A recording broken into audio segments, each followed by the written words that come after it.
Future City. The year is 2250.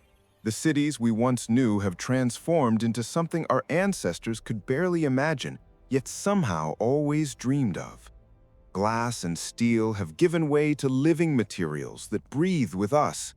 The concrete jungles have evolved into ecosystems where technology and nature exist not as opposites, but as partners in an ancient dance finally reconciled. Stand at the edge of one of these cities and you'll see towers that rise like crystal mountains, their surfaces alive with bioluminescent patterns that shift with the sun's journey across the sky. These aren't just buildings, they're organisms in their own right, structures grown from engineered materials that repair themselves, that harvest energy from the air itself, that respond to the people within them as naturally as a tree responds to seasons. The evolution didn't happen overnight. It took generations of careful thought, of mistakes and corrections, of learning to listen to what the Earth was trying to tell us all along.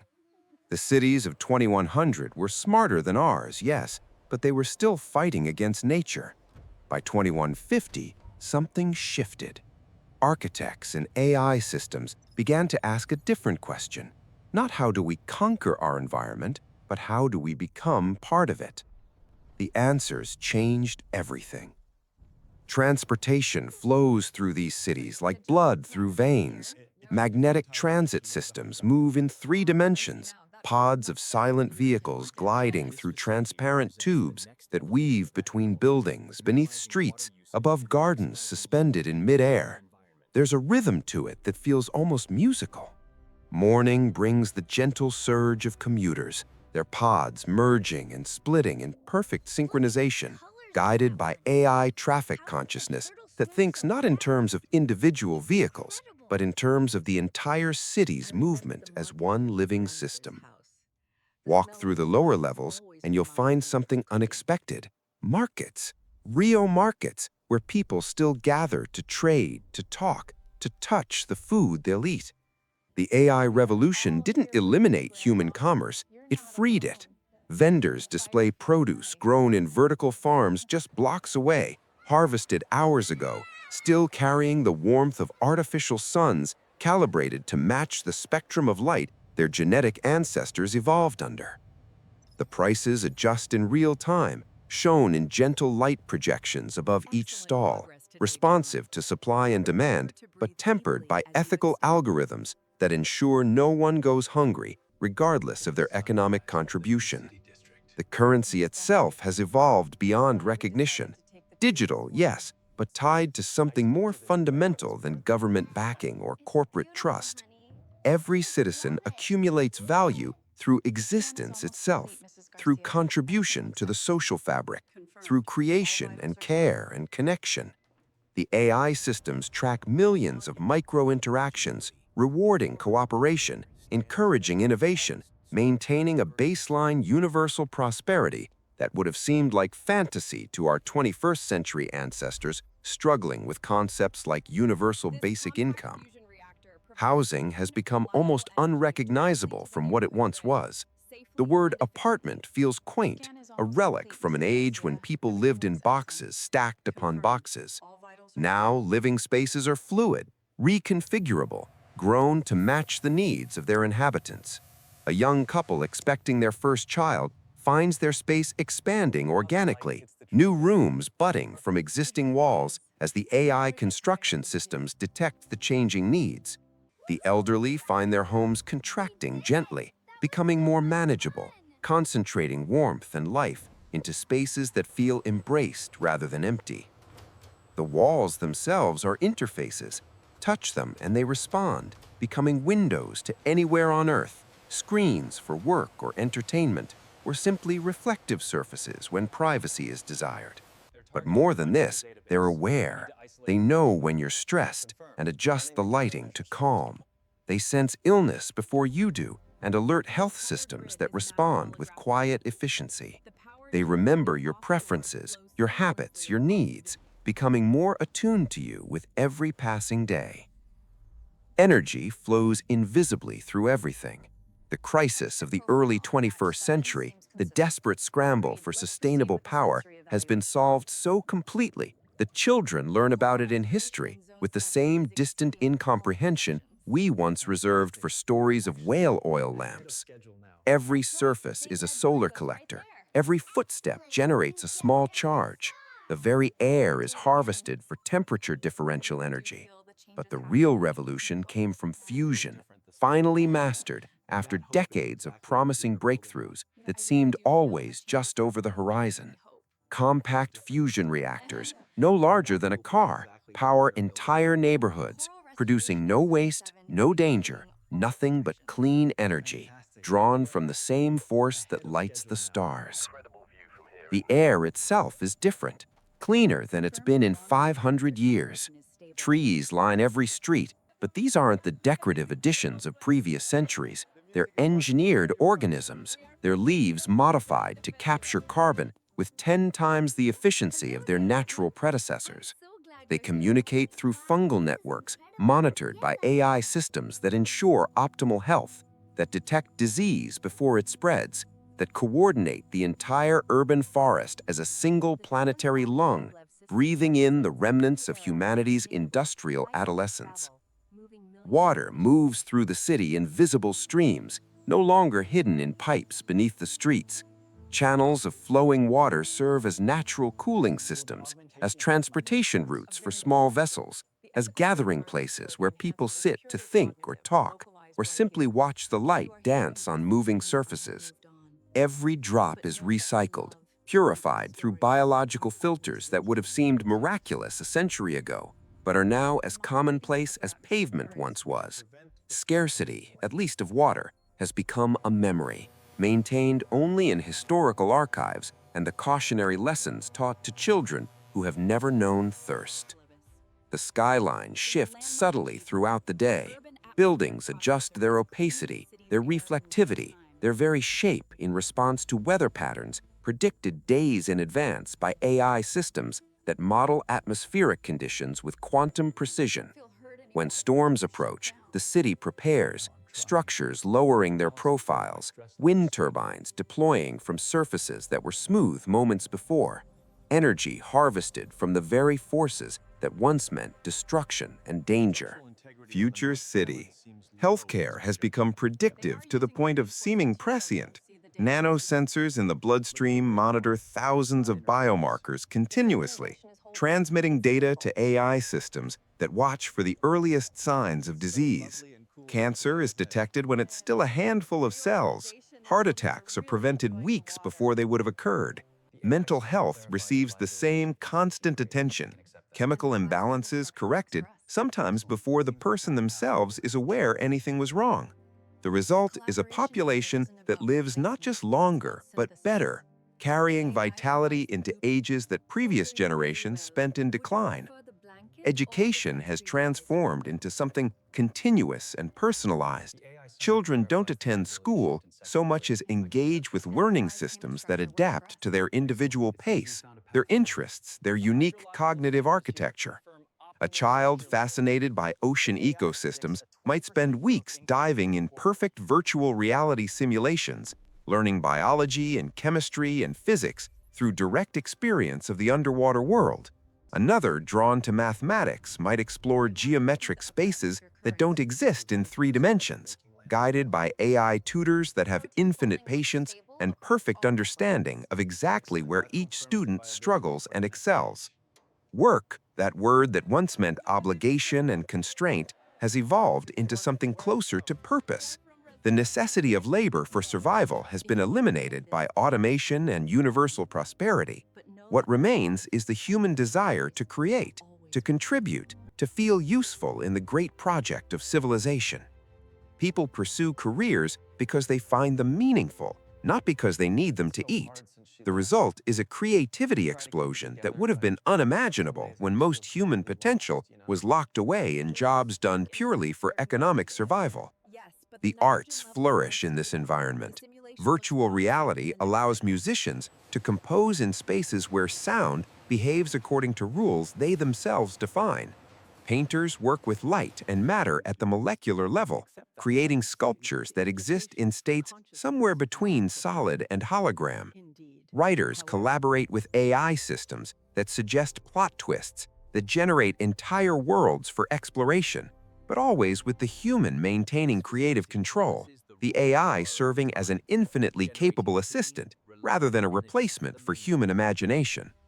The relationship between humans and artificial intelligence has settled into something neither partnership nor servitude, but something entirely new. The AIs manage incomprehensible complexity, coordinating the million subsystems that keep cities functioning, but they defer to human judgment on questions of value, of meaning, of purpose.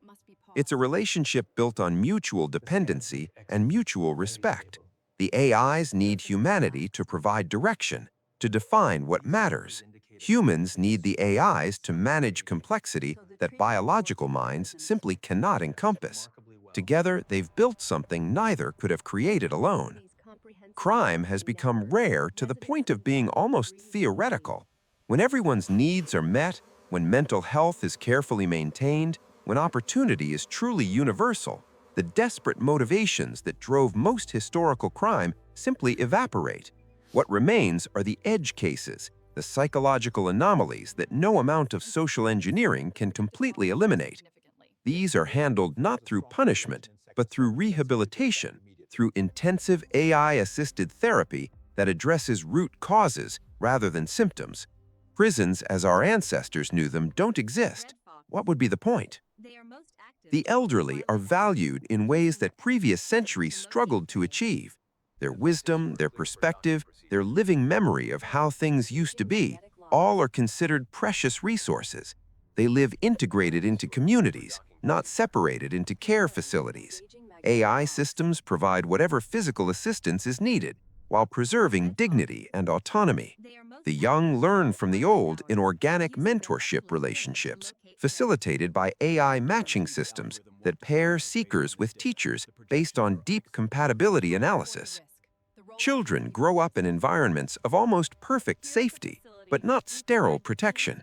Playgrounds incorporate calculated risks, challenges that push boundaries without true danger.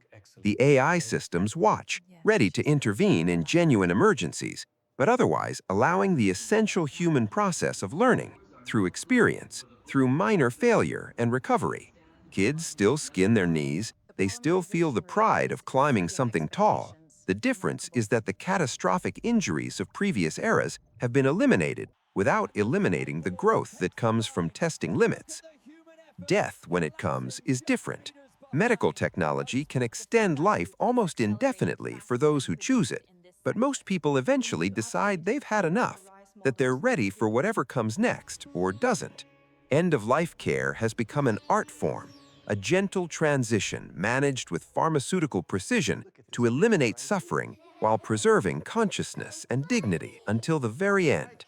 Families gather, memories are shared, and when the person finally lets go, it's with peace rather than pain. The cities pulse with life at every hour. There's no longer a clear division between day and night economies. Lighting adjusts to circadian rhythms for those who want it, but entertainment, commerce, and social gathering continue around the clock. Night markets glow with bioluminescent decorations. Quiet zones automatically enforce sound dampening for those who need rest. The city accommodates all rhythms, all preferences, all ways of being human. Religion hasn't disappeared, despite predictions from earlier centuries that rationality would eliminate faith. Instead, it's evolved, incorporating scientific understanding into spiritual frameworks, finding new ways to grapple with eternal questions about meaning and purpose and what lies beyond the material. Churches and temples and mosques have become places of community and contemplation, their role less about literal belief in ancient texts and more about providing space for the questions that artificial intelligence, for all its power, cannot answer. The global civilization is truly global now in ways it never quite managed in the 21st century. Language barriers have been eliminated by real-time translation systems so sophisticated that nuance and poetry survive the conversion. Travel is trivial. hypersonic transport moving people between continents in minutes. Cultural exchange happens continuously, ideas and art and cuisine flowing freely, creating fusion and mixing that would have taken centuries in previous eras. Yet somehow, local identity persists, valued and protected, diversity maintained through conscious choice rather than geographic isolation. Future city. The environment itself is recovering. Oceans that were acidifying have stabilized. Coral reefs, nursed back to health through intensive intervention, once again explode with color and life. Forests have reclaimed land once dedicated to agriculture, now unnecessary as food production moved into compact vertical farms, producing more calories per square meter than seemed possible. Animal populations have rebounded.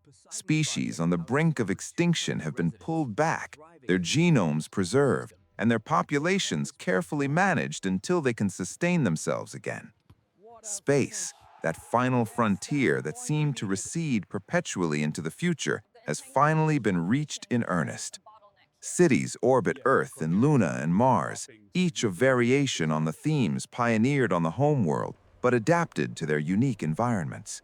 Humanity is no longer confined to a single planet, the existential risk of extinction events finally mitigated by spreading life across multiple worlds. The people who live in these orbital habitats don't see themselves as separate from Earth. They're extensions of humanity, experiments in living that feed innovation back to the homeworld in continuous exchange. Looking at these cities of 2250, trying to understand how we got here from where we were, the path seems simultaneously inevitable and miraculous. Inevitable because every step followed logically from the last, because technology built on technology in predictable progressions, because human ingenuity, when properly directed, tends to solve the problems it faces. Miraculous because there were so many points where it could have gone wrong, where short-term thinking could have won, where the temporary interests of the few could have doomed the future of the many. What saved us, ultimately, was not technology. The tools mattered, yes, but tools alone never built anything worthwhile. What saved us was a shift in human consciousness, a collective decision to value the future over the present, to prioritize long-term flourishing over short-term gain. It was choosing cooperation over competition.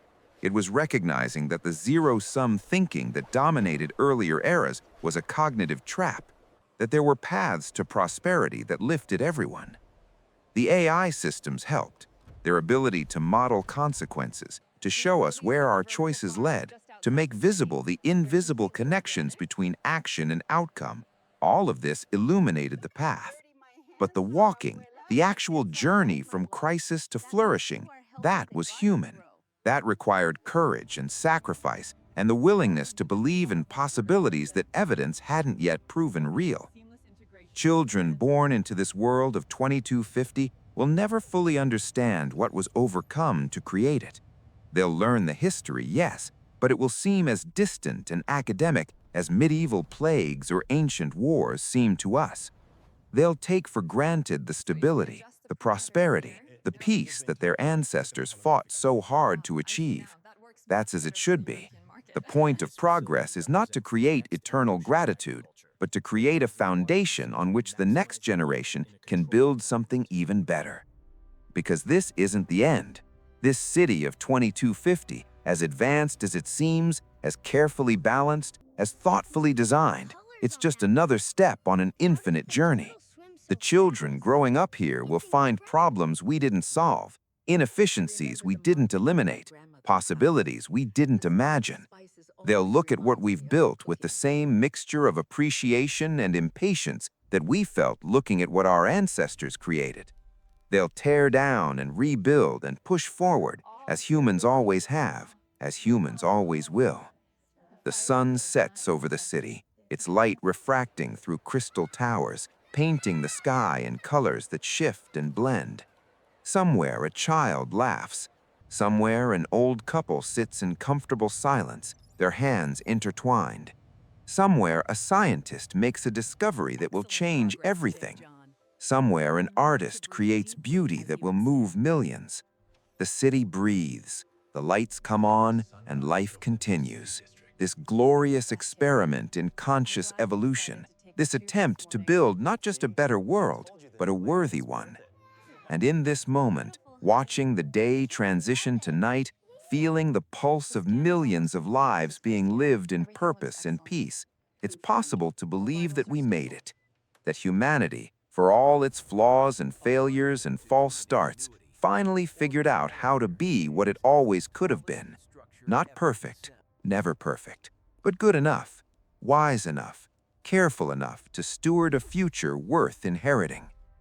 The cities of 2250 stand as monuments not to what we conquered, but to what we learned.